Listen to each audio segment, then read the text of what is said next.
Welcome back, everybody, to the third episode of Bottled Water. And what do we have for you today on the third episode? Oh, we've got a good one. We've got a good one. We've got Jazz Shaw here live in the stream. Jazz! Dude, hey, thanks for having me. I Thanks for appreciate the coming on. invitation. No, my pleasure, man. I'm all about the UFO transparency, disclosure, the whole thing. Anybody working on that? Anybody wants my time? If I have it available, I'm all yours, baby. Awesome. That is awesome. And it's been a big week, hasn't it? It's been a couple things happen. It's here been a and big there. couple of months. It has. This is one of the most remarkable times we've ever lived through in terms of UAP disclosure and, trying to deal with the government and stuff going on the civilian and scientific side. It's been huge. And I firmly believe Lou Elizondo recently said, buckle your seatbelts. The ride ain't over. Right. There's more coming. And when you look at the text, the Gillibrand Amendment pretty much made it through unaltered as far as I'm aware. Mostly. I think it was like 90 some odd percent intact from what it was. And that was a really big thing that it even got in there, that it was even written. Well, yeah, if you go back just like 1 year, it's a huge thing. It's gigantic. But in the climate we're in right now, it's almost starting to feel normal. Like Congress is ready to tackle this, ready to deal with it. There are some people, though not all, in the Pentagon and the intelligence community who are like, yeah, we need to be talking about this, and outside forces pushing. The biggest thing that we lost was the Civilian Scientific Commission in the Gillibrand Amendment that would have had people nominated from various sources, including the Galileo Project and some other stuff that would have been advising the new office. That got dropped in what looked to be an internal fight with the people in the IC and the DOD that really don't want to see this happening at all. And this is guesswork because we've submitted FOIAs, we've gotten no answers. But it sounds like they were like, none of these people have security clearances. We can't just let them in. No, you can't. There's little stops that they have. And when you're talking about, especially a subject that is as sensitive as this, the government really doesn't like talking about it. They never have. They've kind of placated their way over the past 70 years or 80 years, whatever. Now we're at a point where we're like, hey, you have to do this. You have to tell us what's going on. Well, not us so much as far as all of us. Right. But they have to tell the members of the committee, the applicable committees, chiefly the intelligence committees, the armed forces committees, the top 8 people in both chambers. They're authorized to have anything classified that the president gets. Right. And so, yeah, they're going to have to tell them how much they will be forced to say in public. I'm sure it's going to be a lot less, sadly. I don't know that for sure, but that's my estimation. But at least people elected, excuse me. Oh, God, allergies today. People elected by the public will be getting the information, and they're supposed to perform oversight. That's their job. They're supposed to have oversight of the military. And we have gone for decades upon decades where we have just taken gigantic amounts of money, every one of these budgets, and just flushed it into this one box at the bottom. It's this black box that's like, oh, not for you. Sorry. It's going into the military and intelligence, and we can't tell you what it is. And everybody just signs off, and they're like, okay, there goes another $83 billion. Okay, have fun, boys.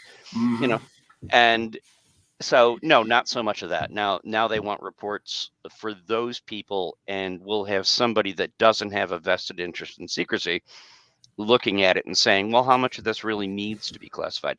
That's what I'm hoping that shows like yours and UCR and everybody else focuses on in 2022 is we have a massive overclassification problem. John We Greenwald do. has written Yeah. about this extensively, and they just randomly slap classification on stuff, and it lasts for, a half a century. And when you finally see what it is, it's like, why did you classify this in the first place? Yeah. Yeah. But it's a reflexive thing. So I would like to see personally, it's just a desire of mine, people like you, and all the other people that are focusing public attention on this, who have done such a great job, and it was a great job, of calling their senators, calling their representatives, saying, support the Gillibrand amendment, get this put through, get this put in. I think we're not done. The work isn't done. And what I would love to see is all of you folks gathering up people, sending them out there and saying, the next thing we need to do is ask these representatives to say, while you're doing your oversight, address this overclassification issue and see how many things really could be released that wouldn't harm national security and would answer a lot of questions that people have and maybe decrease some of the mistrust that people have in their government on this issue. I mean, is that crazy?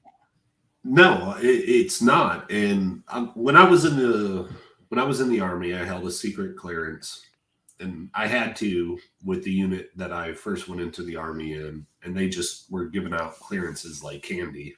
They're just like, oh yeah, you get a secret clearance, you get a secret clearance. I hear you, man. I had a top secret clearance for a while because I worked on nuclear reactors. So okay, so you kind of had to. Yeah.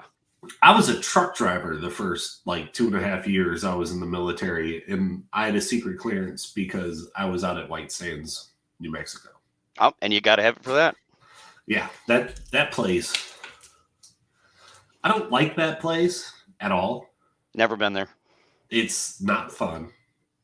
And nothing in the Army when they say we're going to do a field exercise is fun. That's why I went in the Navy, my friend.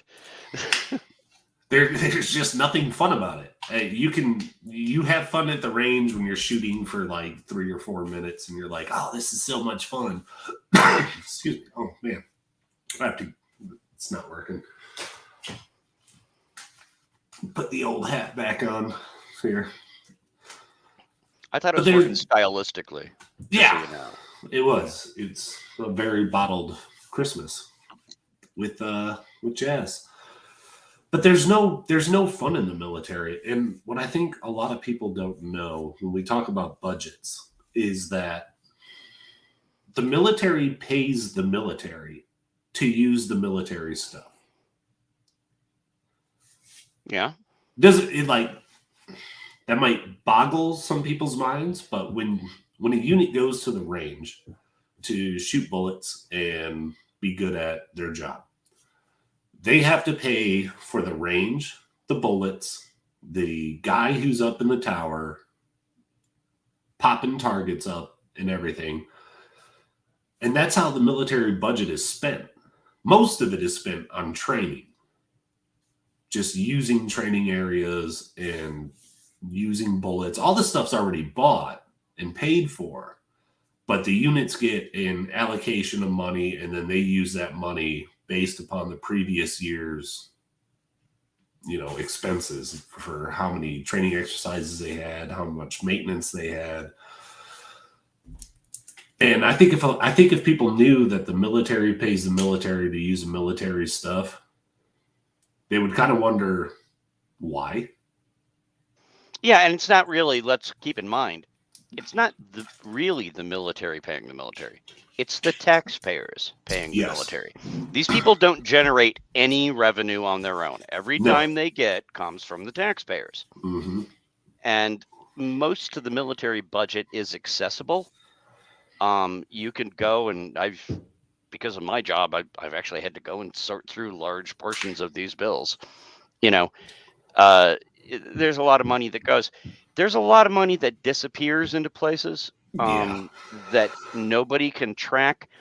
and they're not even open to FOIA requests. And one of the Mhm. biggest tricks they have, and Tim McMillan over the Debrief has done some really good reporting on this and talked to people who have been intimately involved in that part of it, Mhm. is that anything they spend taxpayer money on that isn't deemed classified because it's a threat to national security, you're Mhm. supposed to be able to see, hey, where'd my money go? What'd you do with Right. it? What's going on there?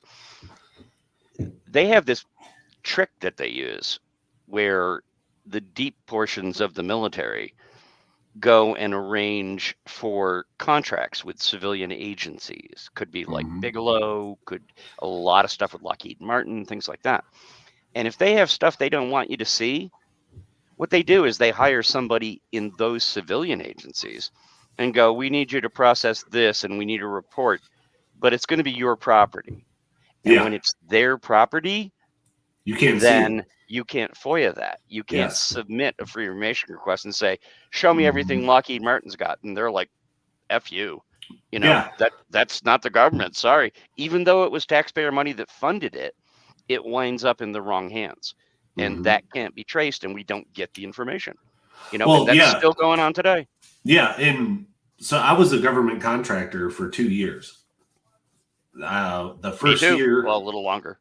the first year I was an instructor, and the second year I was in charge of all the online training for almost the entire transportation corps for the Army, the entire boat field, and the 88 hotels. They pick stuff up with cranes and move it. Right.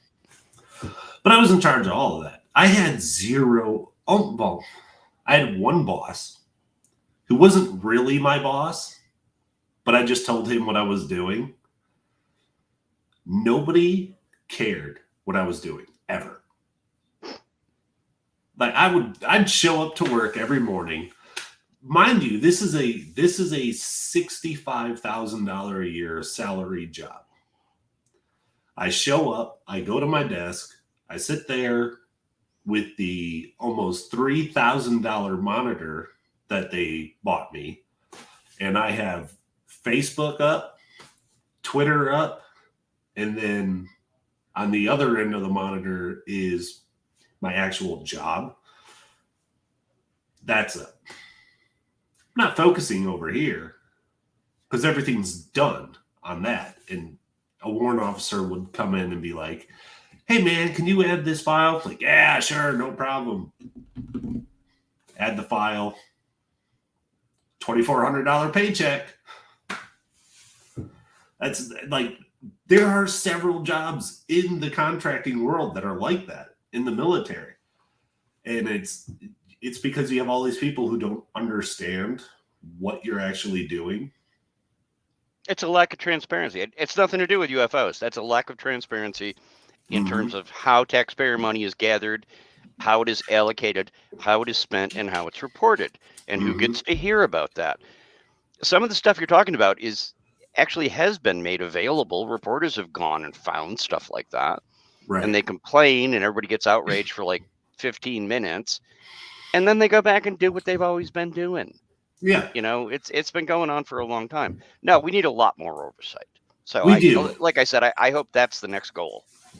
I think, yeah, because we've entered this weird stage. I'm a little hesitant on the celebrating that's going on right now. Like everybody's, we're celebrating the UAP transparency, disclosure is happening. I think we're heading towards a different era of secrecy, where they're kind of being forward about it, but they're not being completely forward about it. Right. And no, I think this isn't the finish line. It's not the end. It's a step. But I think it's a good step. It is. It's a very good step. I think we've finally gone in the right direction. And to be 100% honest, what UCR has done with their big phone home and all of that, and reaching out and having these templates for people to reach out to their senators, has made a really good impact. It's really helped the cause. What we need to do is not rest on our laurels and be like, okay, we've reached this point. This is a marathon. Yeah, And that's what Lou Alzando always says. It's not a sprint, it's a marathon. Yeah, we need to keep going. We need to Hi keep to this Akashi Chris, by the way. Hi, Akashi. We need to keep this energy. And if anything, the passing of the National Defense Act, Authorization Act, which, by the way, that's not been passed in like 50 or 60 years. Right. But the military is always going to have their money. The Pentagon's going to have their money because there's no way Lockheed Martin is not going to get paid for the shit that they do. So when you look at everything, you're a political journalist, correct? Political government policy, yeah. Although I somehow became the UFO guy in our network back in early 2018. But yeah, I still write about all that other stuff. I cover Congress and, everything that's going on. How long have you been doing this? The UFO stuff? No. The other covering Congress and 20 years or so. Before that, I was a technical writer. Before that, I was in military contracting, and before that, I was in the military. But yeah, I've been writing for a long time. I've been reporting for a long time.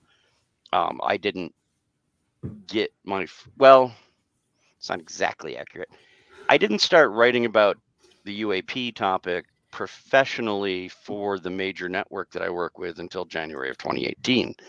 Okay. Before that, I had done some guest articles for other outlets because it's always been an interest of mine, Yeah.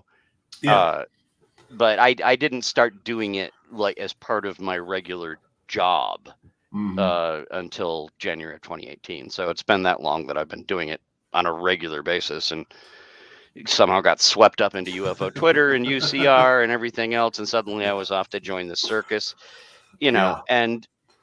But I mean, my own life has changed a lot in terms of this topic in the last 13 months.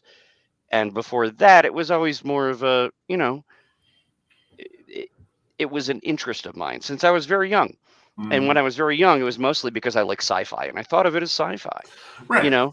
And later on, you start watching, some of the wild out there shows, people saying, no, this isn't fiction. Here's these stories we found. Yeah. And I found them interesting. But I was never, I went more than 61 years without ever seeing anything, I occasionally, you like everybody, you see something, like there's a weird light in the sky. It's like, hey, yeah, what's that? Right. But it's like, Yeah. well, I don't know. And then you hear a lot of stories from people, and some of them I'm like, well, I could kind of see that. And others you're like, well, that sounds pretty whack, And I mean, until you see it yourself, and then your whole life changes. Right. But before that, I was just always, like kind of on the edge. And I was like, yeah, that does sound interesting, but is that something I want to write about? Are people going to think I'm crazy? Which they did after I started writing about it anyway. Oh, of course. But now I think a lot of that stigma is dropping. But that's how long I've been doing it. That's kind of how I came into it. It's only been the last year where everything's changed for me personally, and now I hope my reporting hasn't changed a lot, but I don't ask as many questions of other people. I don't immediately hear something and go, oh, well, that just sounds nuts. Because I'm like, well, dude, look what you just said on this show last week. You sound friggin' nuts, Yeah. So who's to say, really? Yeah. And I had this, last week, me and TJ kind of touched on this with, is the government really the answer when it comes to UFOs or UAPs? I'm gonna say UFOs because UAPs is a dumbass term. I say both. I don't care anymore. I go But back and forth and I say UAPs, UFOs, but it's so stupid. Like, it is the epitome of a government agency making up a dumbass term just to replace something that has too much weight on it.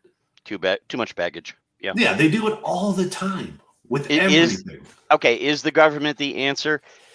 I'm going to give what's possibly an unpopular answer to that. I think the total sum of data out there, the vast majority of it is probably outside of the government because the government cares about what the government cares about. I know Yeah. that sounds redundant. Stuff that gets into our airspace, stuff over our nuclear facilities, stuff around our naval fleets. You know, that's where their focus is. That's where they're getting most of their reports. Mm-hmm. The total sum of other data from people that are probably reporting, not all of them, but a lot of them reporting completely legitimate things that happen outside the government space. A great example is the FAA, who refused to talk about this forever. Oh, yeah. Commercial pilots have been seeing shit for, forever, as long as we've had commercial pilots. Yeah. And nobody was supposed to talk about it. Huge body of data there. Individuals that have had, and a lot of times really reputable individuals, law enforcement officers, things like that, out in the civilian sector. There's a huge body of data there. But anytime any of that data is brought up, if there isn't an official body behind that report saying, oh, yes, we checked it out, that's absolutely true, Mm-hmm. that's an excuse for everyone to roll their eyes and go, oh, well, he was drunk, some redneck. Right. The pilot had too many vodkas before the flight, things like Yeah. that. So I do think that the smaller amount of data that we know of, they might have a lot more we've never been told, that the government's collected, continues to collect, and maybe now is willing to analyze more deeply. Is that the answer? It's not the whole answer, but I think more gravitas is just immediately given to that, because when the government comes out like they did with the June 25th report Mm-hmm. and says, yeah, we've been looking at this, we don't have an answer, but it's real, and we have radar data and satellite data and things like that, that hits home a lot harder with everybody out there that is still watching and going, wait a minute, are we really talking about flying saucers? Are you guys serious? Yeah. And there's a lot of those people. So I don't think the total answer is in the government. I just think if they're willing to come forward and do it, the government has a much bigger hammer to swing. Because you can come up with 500 more commercial pilots that said, yeah, I saw this weird ass shit, Mm-hmm. and I took pictures.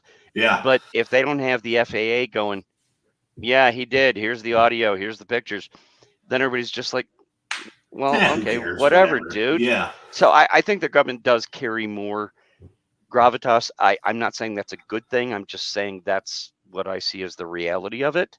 Mm-hmm. And when they come out and go, okay, Congress has evaluated the data, we're working with the intelligence community, we're working with the Pentagon, and here's the things we've collected, and we've put this stamp on it, then a lot of the people who will ignore the pilots, who will ignore the law enforcement officers, who will ignore all the rest of it and say, oh, they were drunk, then they have to pause and go, oh, this might be real. Yeah. And I think that's been happening. I think we're slowly moving the ball down the field. We are. But we're definitely still in the first quarter. Sure. We just got a absolutely. touchdown, but we are still in the first quarter. Yep. Game's not over.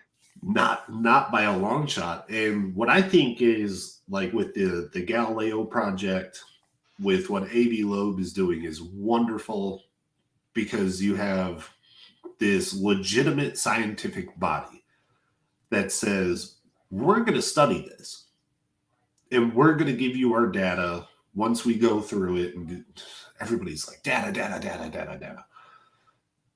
I'm sorry, I've trained people. I've been a teacher for the military. Some of the people who are screaming for data, you could not teach them how to adjust a ratcheting wrench.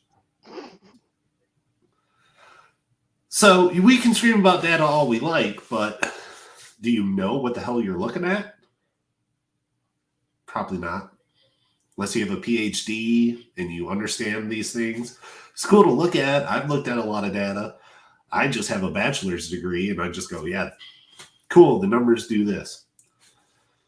What does that tell me? Nothing. So when you have a civilian or a private sector outlet looking at this, it's better because they're not going to say, well, this is classified. I can't classify the skies. No, you know, you can't.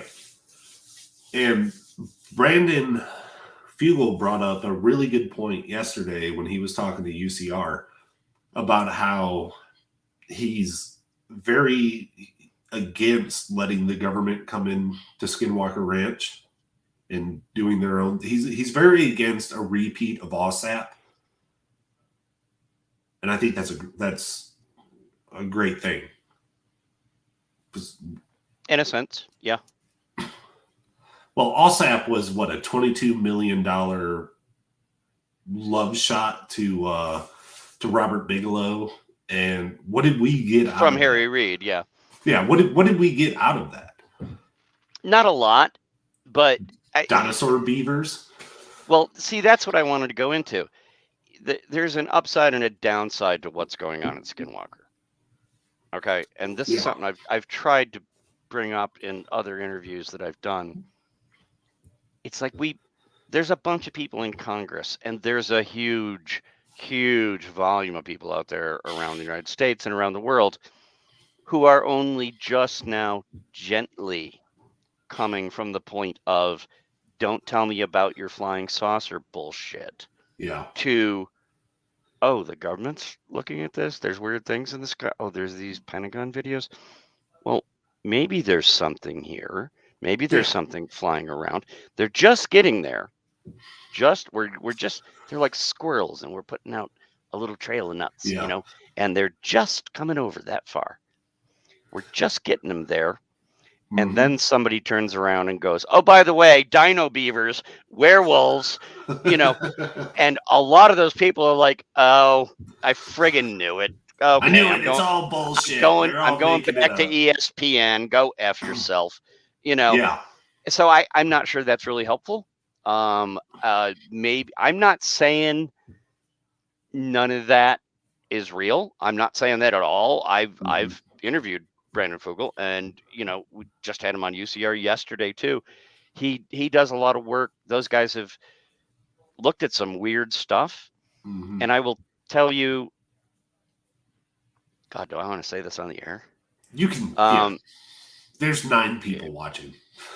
Yeah, but people are going to be rewatching later.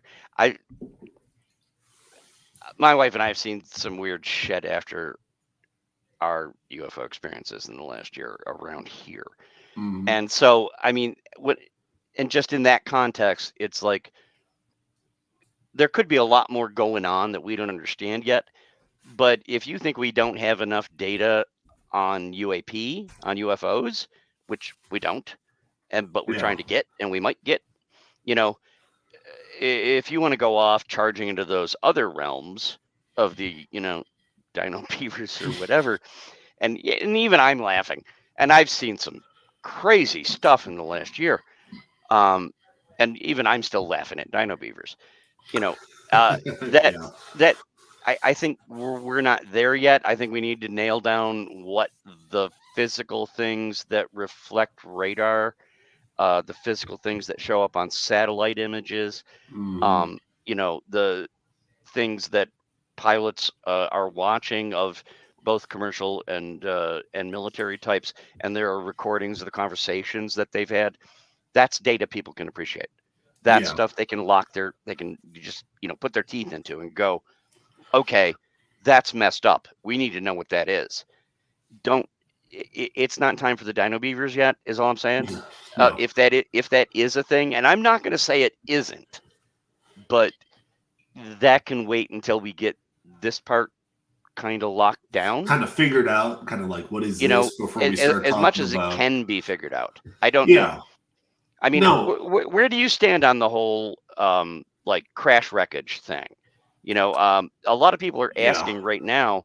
It's like, oh, now that we have this new office, it's coming in the next 6 months, Mhm. and they're going to be looking at older cases and things like that. And Congress wants information and wants reports.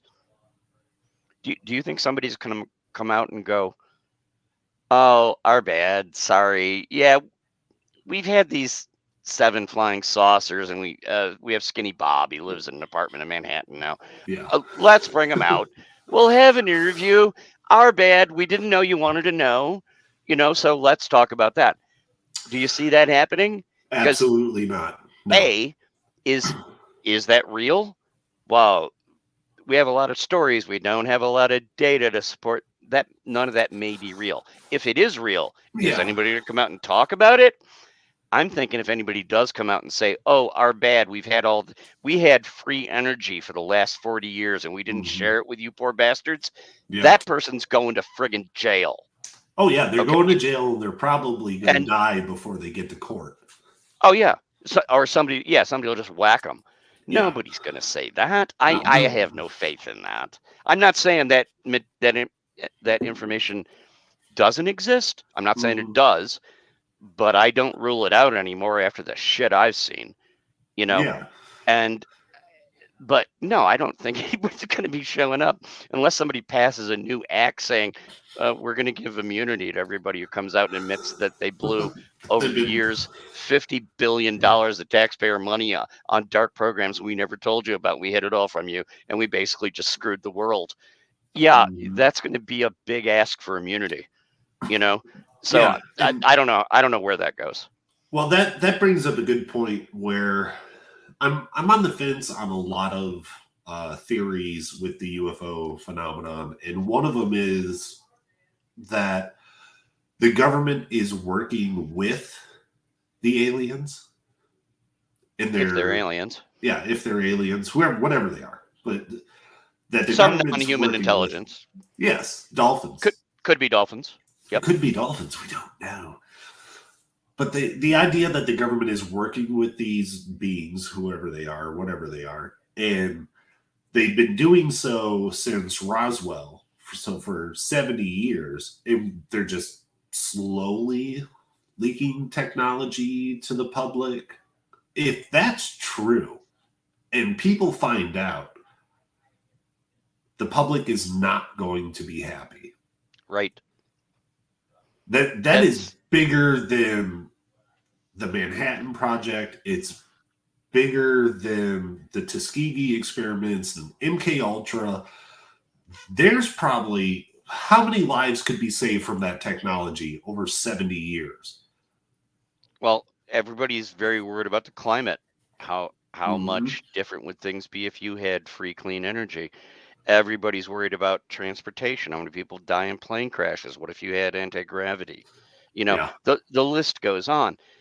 And this is another thing that I have heard Lou Elizondo comment on in a number of interviews, that if there have been people running what have been essentially rogue programs completely outside the overview, outside of the control of Congress, and even the public-facing parts of the DoD, of the intelligence community, totally hidden, sucking up all this money, doing all this stuff, no accountability, those people are going to prison if they get caught.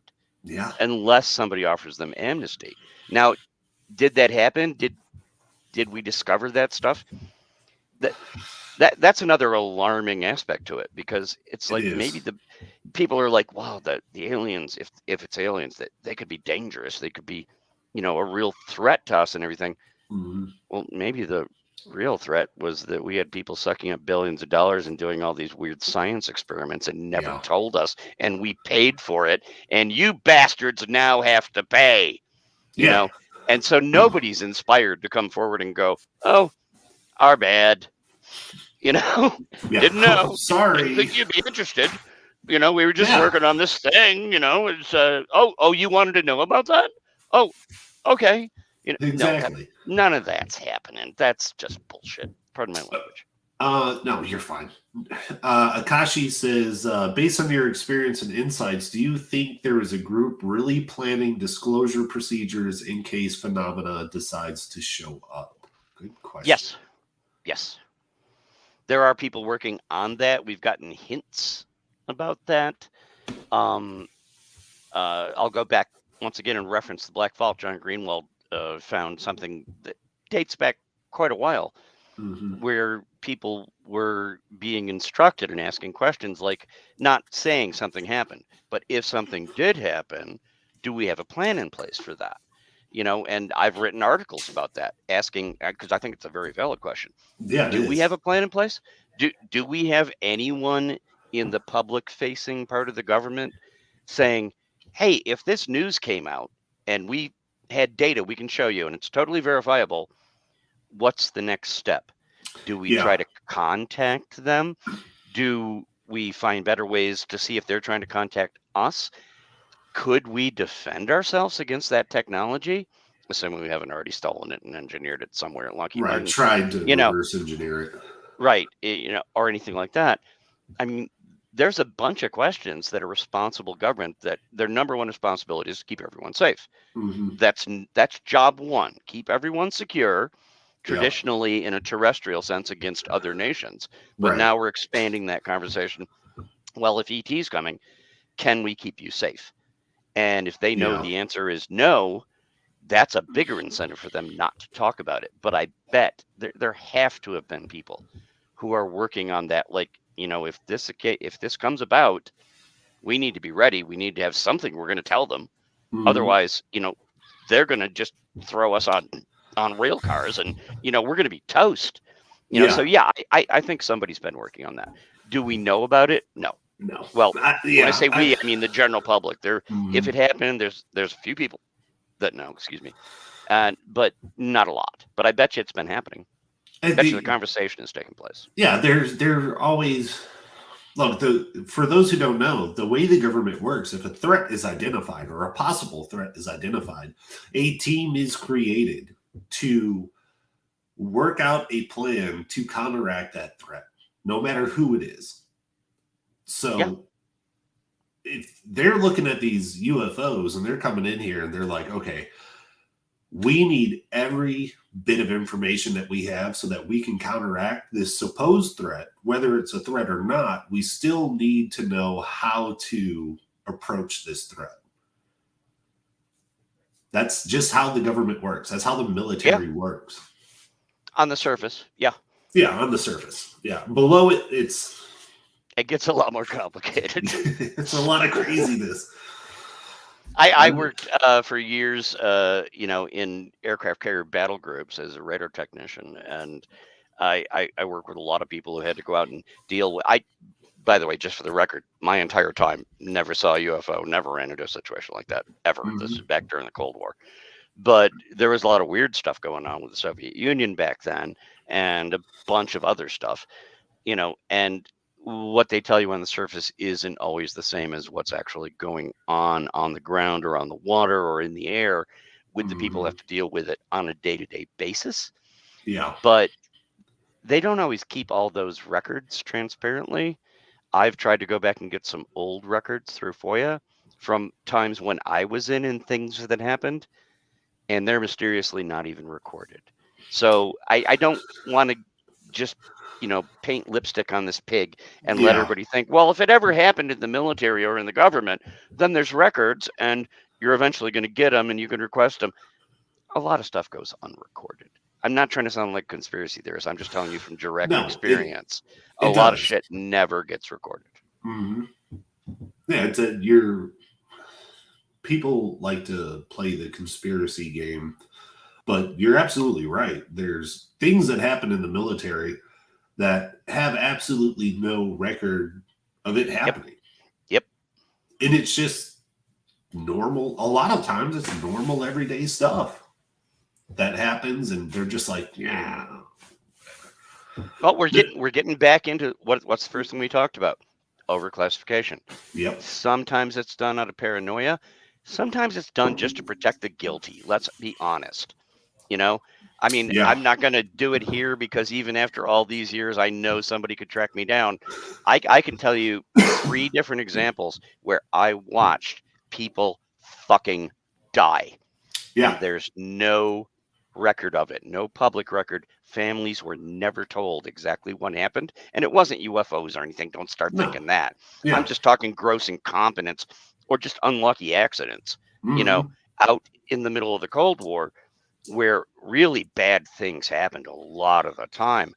Yeah. A couple of examples. The most secretive thing in the government is our nuclear submarines, right? That's Mhm. the most secretive part. I still talk to people every day when I go, did you know that we've lost 2 of our nuclear submarines with one of them with missiles on board? And they're like, we've lost nuclear submarines? We've lost 2 of them, We've and yeah.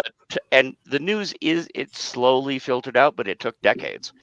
And even today, they tamp down any talk about it.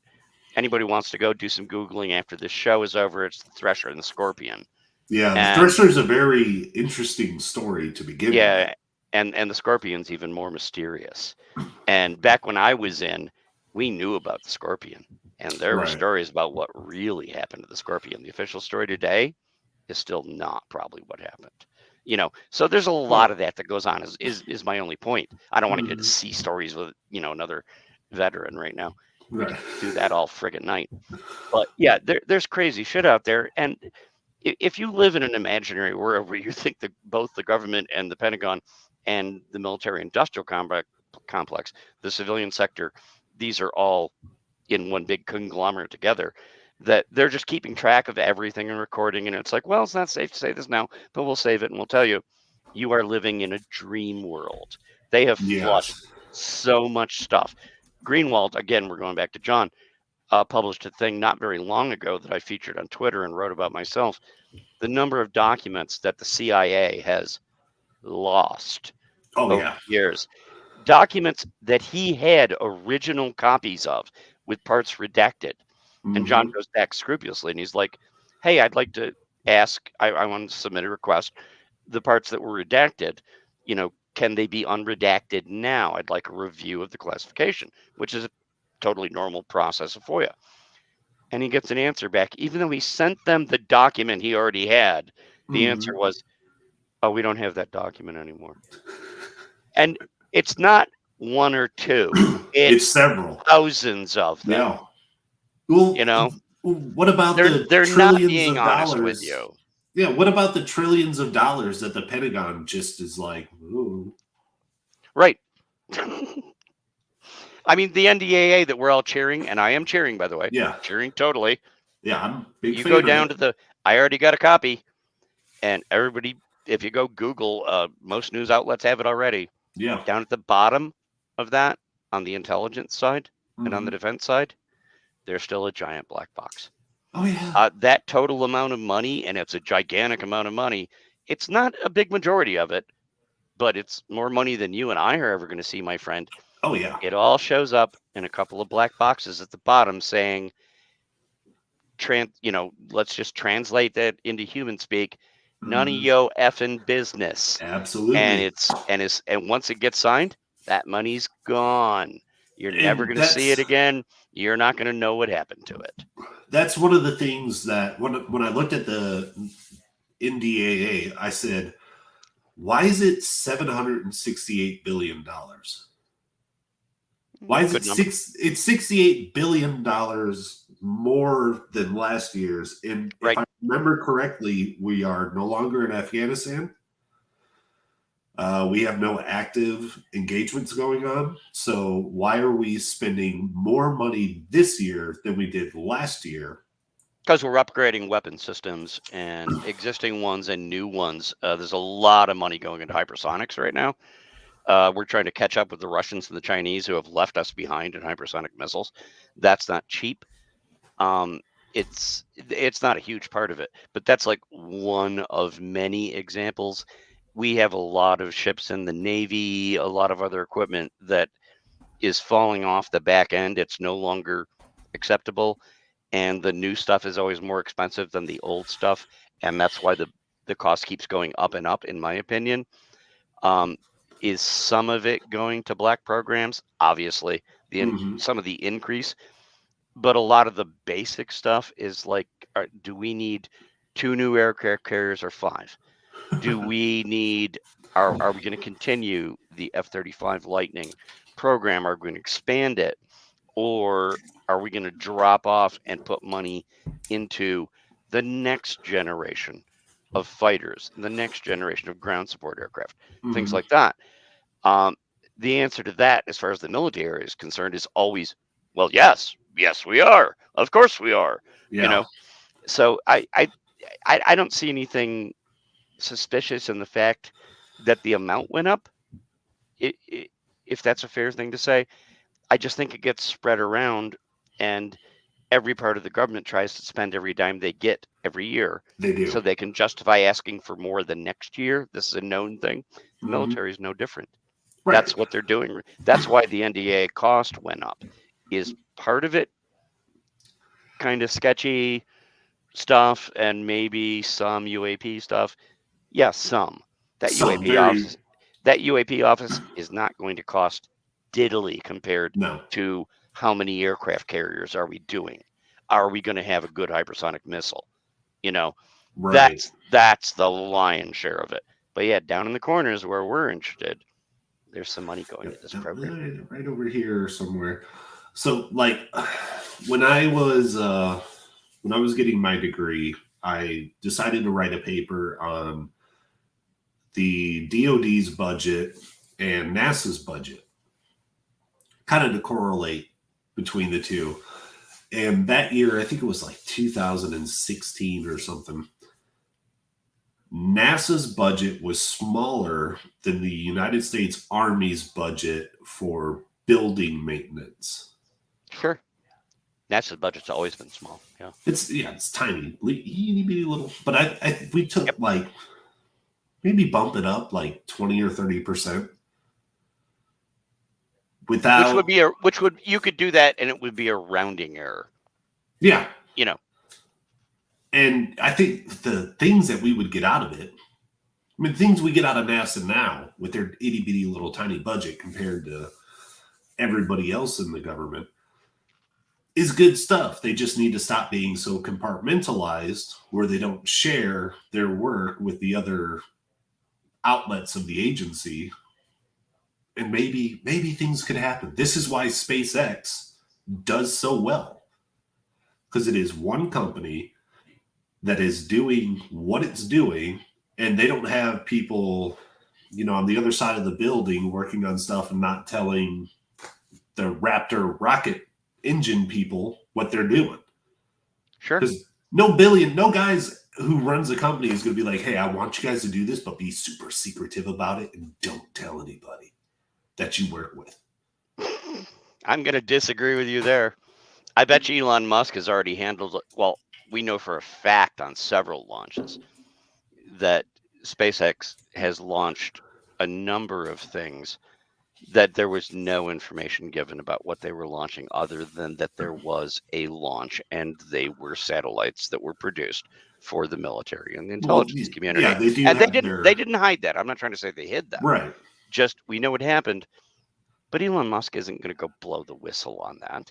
And no, he's not. Because he was given a contract and he was paid literally billions of dollars to do it. Mm-hmm. And at the same time, this goes back. Sorry to the audience. Circling back to what we said originally. Overclassification. Try sending an FOIA to SpaceX. They don't owe you a damn thing. No, and they don't have to tell you a damn thing. Mm-hmm. They are not subject to FOIA. No. And that's how many arms of the military and the intelligence community deal. And I'm not saying this involves UFOs, but they were putting up spy satellites. We have spy satellites. Everybody knows everybody has spy satellites. Is Elon Musk going to come out and go, oh, I'm sorry, guys. Here's this spy satellite they gave us, and here's all the specs and what it's doing. He'll never get another job. He'll never get paid again. He's not going to tell you. Nobody at SpaceX is going to tell you.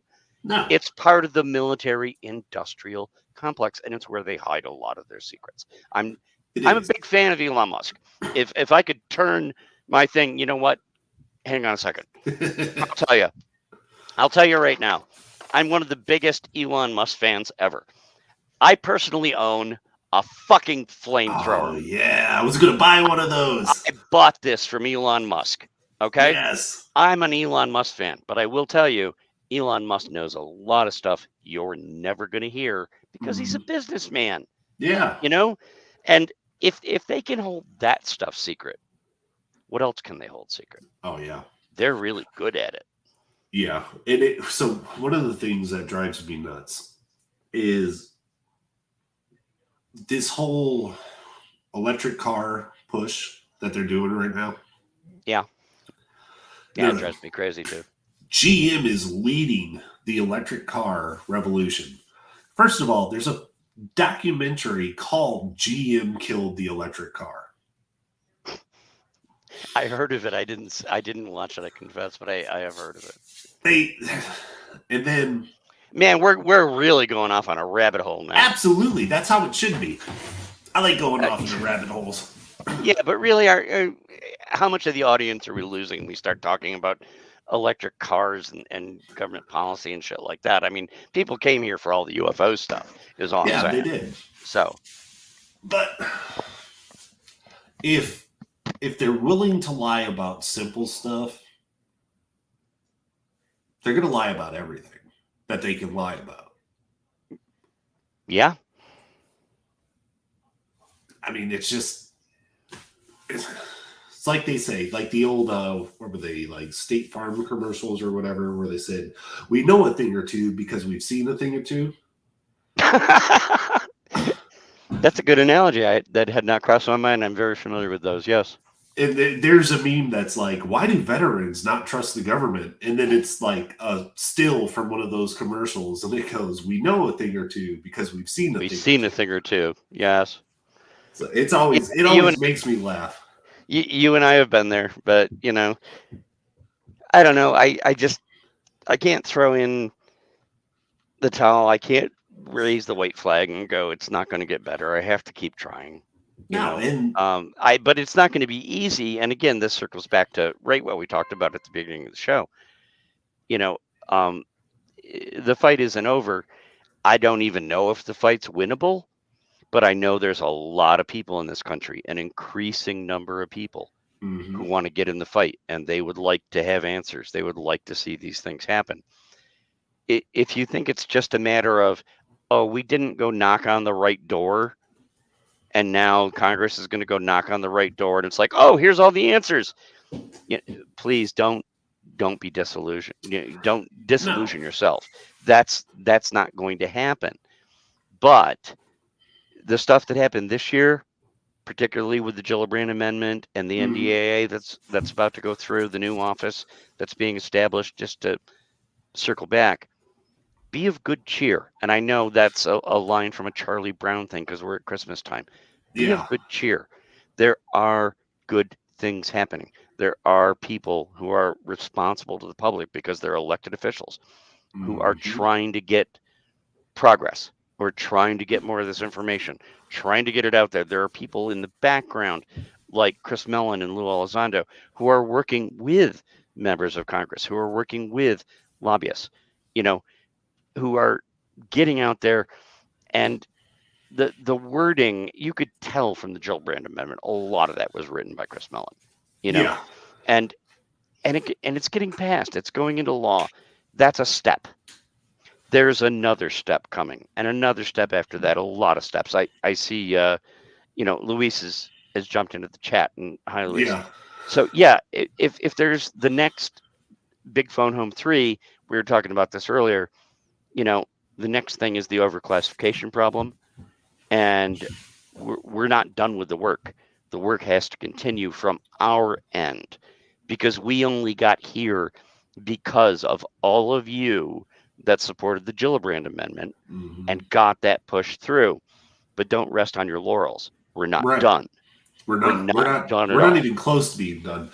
No, I think it's going to be a great day when I see it. Maybe the next 10 years we will have politicians running on this subject. running for office and using this subject as one of their talking points.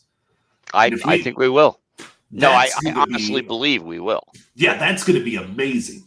Like when I see a political commercial, which I hate, and I try to skip, and I throw my phone across the room because I'm like, stop. When they say, I'm here for UAP transparency and I want to get you the transparency you deserve, my mind is probably going to melt. I'm going to be like, oh, is this real? This is happening? No, I think these things can happen. And I'll go ahead and share something because I've already mentioned it a few times on social media. Mm-hmm. For those who don't know, and most of you probably wouldn't even care, you already mentioned I write primarily about politics, government policy, Mm-hmm. things like that. Anybody who looks at my background and profile, you would classify me as a conservative. I'm Right. not actually a member of the Republican Party, but I do have conservative leanings. And, that's an area that I have a lot of strong feelings about. Kirsten Gillibrand, and for those who don't know, I live in New York State, not the city, Yeah. and she's one of my senators, along with Okay. Chuck Schumer, and I stay in contact with them, not just on a professional level publicly, but I regularly call, send emails, hey, you represent me, When the Gillibrand amendment came up, I went ahead and both called and emailed and got a response back. And I said, you know what? I just looked at the Gillibrand amendment. Mm-hmm. If you get this thing passed, I'm voting for you next time. It doesn't matter what the hell else you care about, because this is basically my biggest issue right now. Right. And I'm somebody who would never have voted for you in the past. Mm-hmm. And I got a response back, and I think if there's more people doing that, saying, hey, this is important to me. Not all of these people are honest actors. Not all of them are great. We have kind of a clown show in Washington a lot of the time. But you know what they like to hear? They like to hear, oh, I did this and I'm going to vote for you. And it was somebody who was not one of your voters. Boy, that draws attention. Yep. And I'm good to my word. I'll say it again right here on your show. If this gets passed, next time Kirsten Gillibrand runs for anything, although I've never, I think I voted for one Democrat in New York in my entire life at the state level or above, because I tend to be more conservative. I'm voting for her. So I'm there. Join me, people. And if you could be on the other side of the fence, you could be a Democrat who's like never voted for Republican, but Marco Rubio pushed this through. Maybe you might want to say, you know what? Didn't like your other stuff, Marco, but I'm voting for you. They listen to this stuff. They really do. Mm-hmm. And that's one of the best things about the Gillibrand amendment is that it was bipartisan. Oh, totally. Finally. Completely. Finally, they came together on something. Yeah. And who if you asked both of us 6 months ago, what's the one thing we're going to have bipartisan agreement in this entirely messed up Congress on? Oh, UFOs. Yeah, that was at the top of the list. That was definitely that was what everybody saw coming. But I'm good with it. I'm down. No, I love I'm ready to rock. Yeah, I think it's great. It's we're entering a new era, and we need to be cautious about going into this, just like everything else lately. Just be cautious on how we're going into it. Don't hold your breath. Expect some disappointment in some areas. It's going to happen. Always. It's the government. Always expect disappointment.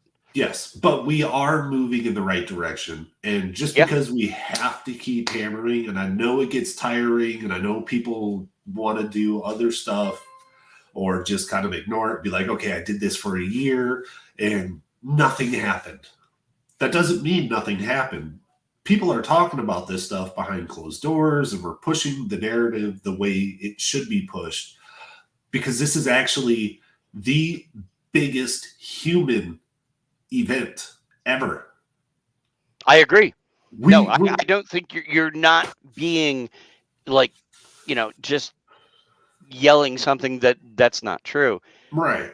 It hasn't happened yet, but the underlying questions that we're all interested in, the underlying questions that some of our elected leaders are talking about, these literally could be some of the biggest questions that humanity has ever confronted. Yeah, I mean, They really could be. we're talking about not It's out in being the open. alone. It's out of the closet. Yeah. You know? Yeah, we're talking about not being alone in the universe. How Exactly. many things does that change? How does that affect society? Like, oh my God, it changes everything. Once people realize it's a life-changing thing, man. I'm telling you. And again, I didn't get there until November of last year, but now I've seen it. You know, it does change your life. It makes you ask new questions. And it's like, wow, the universe is, I'm part of something that's a lot bigger than I thought it was. But if we can get the world, not just the country, the world talking about that, and then get some actual data and answers and go, wow, imagine the opportunities or the dangers. I agree. Could be dangerous. Could be. It's totally possible. But I think it is one of the biggest questions we've ever wrestled with. And I think we live in an exciting time, you know? And it brings up the question, if we are being visited by extraterrestrials, are we really ready to play on that stage? No. Because I already got your answer there. Yeah, no. I know the answer is no, but we're still fighting about imaginary borders and if Russia's going to invade Ukraine and if China's going to invade Taiwan. Like, we're still worried about that. Now we don't know if you should be eating meat. You know, we're fighting about a lot of stuff. But I do think we're on the precipice of being a civilization that can at least encompass these discussions, can wonder about those things. I think we still mess up a lot of stuff, clearly. Well, it's not even a question. No, but yeah, we do. You know, but if we find out about that, it's like there are possibilities. Some of the possibilities are threatening. They definitely are. Other possibilities could be potentially wondrous, and a lot of people like to think that. I would always urge caution.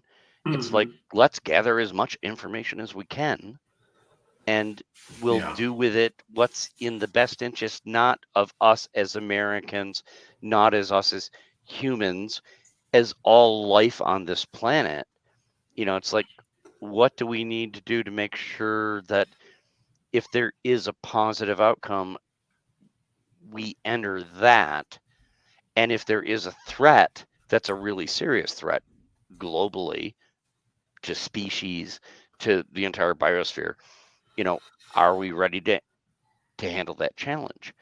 And I don't think we have enough data to say we know the answer to any of those questions right now. But man, isn't it important that we be talking about it and making sure that the people in charge of all the money and all the guns and everything else are like, okay, we're up to date. We're on the same page. We realize this is the thing, and let's talk about this. And yes, we are going to work on this. If we get that out of them, it's a huge victory. It is. And there's this ultralistic ideology that sometimes comes around in the UFO community that's like, well, if these ETs developed all of this technology, why would they be bad? Why would they do this? Well, guess what? Bad societies create technological shit. Look at what Nazi Germany created during World War II. Look what happened to the indigenous Americans when people who had mastery of steel showed up on their shores. You know, there was a quote, and wow, I apologize for drawing a blank, but somebody that I followed for a long time. If somebody shows up here from a civilization that is that far advanced technologically, somebody in the chat or later will correct me. It was Johnny L. Tenney. Okay. It's like, When was the last time that you spent the money to fly around the world on a jet to go teach algebra to a cat? Mhm. And if you're somebody that has the jet and we're the cats, and you show up here and you're like, oh, that looks interesting. What's going on here? Yeah, How much do you really care about what you're doing to the cats? you don't. So I'm not saying there's no danger. There definitely could be. It might not be Yeah. malevolent. It might not be, oh, we're here to conquer you and destroy you and it's War of the Worlds. Maybe it's just like, oh, this is an interesting looking planet. What are these monkeys doing?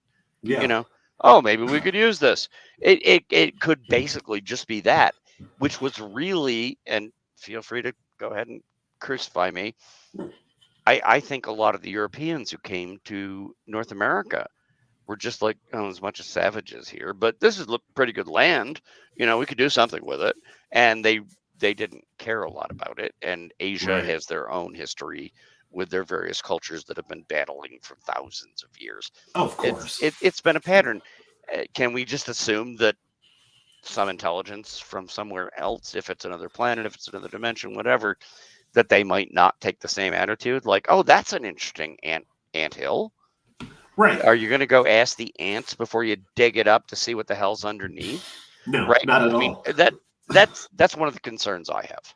So, Well, and that brings up a good point. And a lot of what you see in sci-fi movies is the aliens come to Earth because they want water or they want some stupid natural resource that Earth has. bullshit. There's a asteroid that's going to come near the Earth that is worth $3 trillion or something like that because it's made of platinum and titanium and gold. Right. And there's a moon orbiting Jupiter that's made out of water. Yes. Like almost entirely water. Yes. If you needed water, maybe you could just like carve a big chunk of that shit out, Yeah, why would you come to the planet with living creatures on it? The only reason that you're coming to this planet is because of the living creatures. Curiosity. It's not because of the gold. It's not because we mine oil or dig up oil or any of that. It's you want to look at this living species that are on the planet. Right. Do they need uranium? The total amount of uranium that we've ever extracted from our planet would fit, and somebody go check me, I'm sure I'm going to get the number wrong, would fit in approximately 5 Olympic-sized swimming pools. That's the entire amount of uranium we've ever extracted. And that's nothing. It's nothing. So yeah, if you're looking for resources and you have the ability to to just go across the space between the stars, yeah, you couldn't find that shit elsewhere. Really? Yeah. Oh, I'm sorry. You couldn't find water. There was no water anywhere, so you're coming here to take our water. Yeah. Just, I have no time for you. Yeah, no, it drives me crazy because they're just, they're here for our liquid water. Yes, because taking ice above 32 degrees is probably really fucking hard for them. That's impossible. Yeah, they can travel between the stars, but oh god, we can't find ice. Can't find ice, guys. I guess we're screwed. They're still working on drinks and like, hey, we have no ice cubes. Got to take over Earth. Yep. Earth has to go. That drives me nuts. Yeah, it's no. I think they're scientists. Really, I don't know. I mean, I've only seen their ships. I've never encountered an alien and never been abducted that I know of. Well, they're either scientists. I think they're probably scientists or maybe billionaires. Like maybe there's something we haven't found yet we could exploit. Yeah. But the more work we get from astronomy, looking at the elements that we detect through the telescopes everywhere, it's kind of a universal distribution of elements that we've been able to see around the galaxy so far. Yeah. The same stuff is everywhere. You had to come all the way here to find diesel? Yeah. I don't think they're using diesel. Well, at the stage where they were. Right. Oh, wow, they've got uranium. There's uranium everywhere. It's one of the rarer ones because it only comes out of, explosions of really large stars, but it's kind of equally distributed around the galaxy. Yeah. You had to come all the way here and fight the monkeys to get their uranium. Really? Yeah. Pluto has a shit ton of uranium in it. We Mhm. already found that out with with the last probe. Why Yeah. come all the way down here? Just go suck up Pluto. Yeah. You know, I mean, none of that makes any sense to me. yeah, why would they care about the idiots with all the satellites around the space junk Right. around their I planet? think we're the interesting things. Yeah. I think Or that's if life is really rare, which I don't think life is rare in a galactic sense or a universal sense, but I think there are probably a lot of dead planets, most of all but ours, in yeah. this galaxy, unless it's something microbial. Life is probably pretty rare. If I had to put myself in the place of a vastly superior intelligence that's searching the cosmos, I think they would be fascinated by advanced life. Yeah, absolutely. Doesn't that make sense to you? It does. We don't need your gold. We don't need your water. We are curious about the monkeys Yeah. because wow, this is cool. You know, Mhm. do we need to go and establish a trade agreement with the monkeys? Do we need to talk to them? Should we Maybe just not. watch them? They seem to be really violent. Us? Oh, we're Yes. not violent. No. No, Not we're at not all. violent. We've only No. almost destroyed our entire species 20 times. But Yeah, yeah, that's not violent at all. that's That's not violent. just It's no. probably just day at the office. Yeah, just another day. Well, with that, this has been a great conversation. I've really enjoyed it. Oh, I have had a lot of fun. This is what I love about my podcast is I just come on here and have fun with my guests. I had no idea what we were going to talk about. I was putting that out on social media earlier. When you get the replay up, I'll be rebroadcasting it. Mhm. I really enjoyed this, and I think these are things that we all need to be talking about. Yeah, And absolutely. you do a great job, man. And I'll be Oh, promoting thank your you. channel. I will always help anybody who's interested in promoting UFO UAP transparency, and working to try to get more out of the government, but also more out of the people to do Yeah. things like that. And I appreciate the work you're doing. Oh, thank you. And I appreciate one just coming on the show. My I have pleasure. been I've been lucky enough to get the guests that I've had so far, and once again, this is the last show of the year. We are going into the Christmas holidays, and I literally have Christmas, and then the next week is my anniversary, and then the next week is my wife's birthday. Wow, my wife's birthday is the beginning of January. So yeah. So we're taking 3 weeks off, and then we're coming back on the 15th with Mick West. So everybody be ready for that. First show of the year. That's always a fun day. The last show I did with Mick West was more than a month ago, and it was interesting. Yeah, I'm looking forward to that conversation. Definitely. All right, I'm gonna throw you backstage. Let me close this game out. My mouse Thanks, is guys. not. Everybody, my wife said that to not forget this. How can they find you, Jazz? Wow, I'm probably the least hard to find person on the planet at this point. I don't do a lot of I don't have my own channel or my own shows or anything like that. I'm a journalist.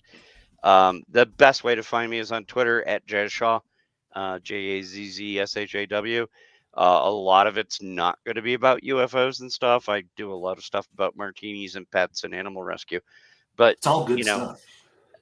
whatever you like. Yeah. You can find me at hotair.com, at townhall.com, sometimes at National Review, Washington Examiner. I show up in a bunch of places people ask me to write. So Everywhere. just wherever you like. Awesome. All right. Support this channel. Before I go, I do this for every channel I go on. I don't have my own channel, but as a guest, these are people that are talking about disclosure. They're talking about transparency. This is important. Make sure you like the show, make sure you subscribe, and in any way that's available. If you can financially support shows like this one, like Bottled Water Show, if you have it in you, do it, please, because this is really important. You don't need to support me. I'm okay. I'm all set. I'm already cruising into retirement. Help this guy. Help the other people that are doing this work. Thank you. Thank you. Thank you. I appreciate that. All right, here we go. Well, third show. Wow. This is awesome. I love this. I love the chance to talk to you guys, the chance to talk to these guests, and to see the people in the comments and the people that support the show. I really love it. This is the last time that the show will be on for the year because, my camera's up here and I'm looking at myself. The last time that the show will be on for the year. Holidays are busy. Don't have time during the holidays to do a show, so we're going to take a break, and we're coming back on the 15th with Mick West. So if you've slept on the show so far and you're watching this, do not miss that episode. Do not miss Mick West on this show. Thank you to UCR for being in the chat, for Josh and Artemis for being in the chat, for Akashi, everybody, and thank you for the new subscriber. Everything. See you guys later.